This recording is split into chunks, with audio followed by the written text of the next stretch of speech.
Dalam video kali ni kita akan bercakap pasal filem Kelibat. Filem ni ialah filem tahun 2014 tak silap. Arahan Hashim Rajab, menampilkan lakonan Fauzi Nawawi. Kita ada Nizam Zaidi, kita ada Ellie Suryati Omar, dan juga a few characters, pelakon-pelakon lain lah.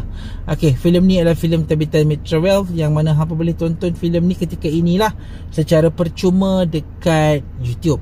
Kita akan bercakap pasal filem Kelibat ni, tapi sebelum tu intro.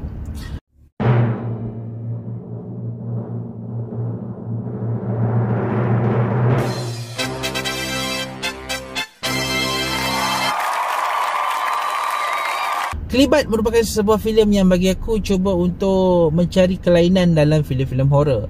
Selepas aku menonton filem ni aku nampak memang cuba untuk bagi satu naratif barulah untuk filem-filem horror yang popular ketika itu. Kita tahu MIG ketika itu merupakan lubuk kepada filem-filem seram, filem-filem komedi.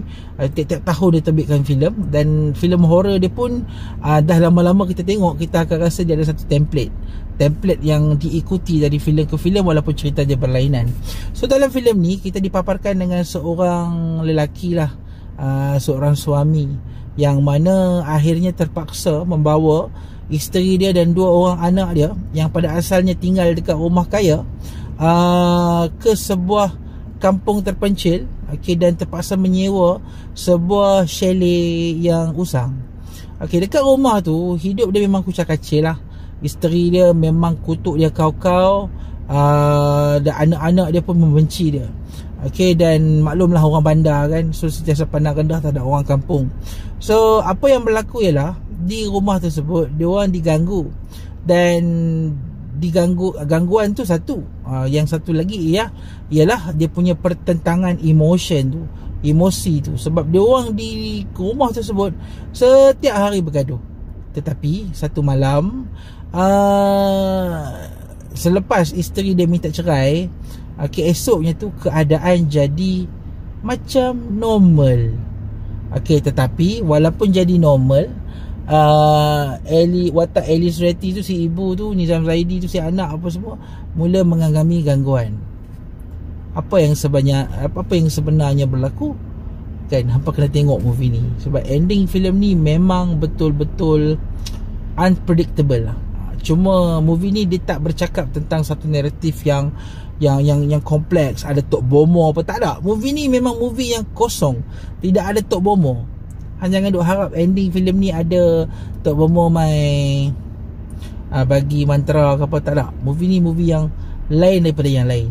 Bagi aku movie ni bagus. Aku memang selut gila lakonan Fauzi Nawawi. Ellie Suryati pun memang kau-kau padu dalam filem ni, sebagai seorang perempuan yang tak tahan dengan sikap suami dia. Yalah, tapi bagi aku sebagai suami pun aku macam, filem ni kalau Fauzi Nawawi punya situation tu, dia bersabar gila dengan anak dia. Tapi macam biasalah, kita faham sabar ni ada limit dia. So apa yang berlaku dalam filem ni berkait dengan sabar itu. So apa yang berlaku, hampa tengok. Movie ni memang twist dia unpredictable. Dia nak macam mirip sikit kepada filem-filem Thai ketika itu. Dan aku paling selut juga dengan CGI hantu filem ni. Dia bukan hantu yang terkejut-terkejut tu, tak. Filem ni tak menjanjikan hantu yang terkejut-terkejut tu. Dia tak ada hantu terkejut-terkejut. Dia lebih kepada hantu yang kelibat, seperti mana yang kalau apa tengok video-video rakaman CCTV, hantu-hantu yang macam tu. Dia tak ada hantu yang make up, hoodoo apa, tak ada.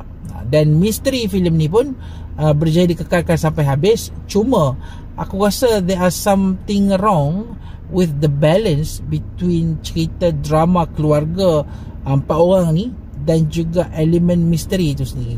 Sebab kadang-kadang kita nampak yang filem ni memang nak masuk ke elemen tekanan jiwa seorang ayah tu lah.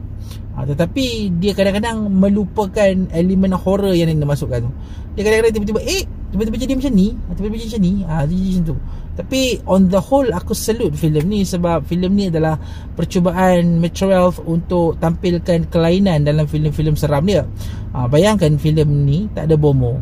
So macam mana nak buat? Dan aku rasa Kelibat adalah filem yang bagi aku agak menarik ditonton, agak unik untuk sebuah filem terbitan Metro 12. So go and watch it dekat YouTube selagi masih ada, dan bagi komen. Kut lah hampa rasa filem ni tak best, aku tak pandai nilai ke apa ke, bagi kat komen. Kita jumpa lagi di video akan datang. Terima kasih. Assalamualaikum.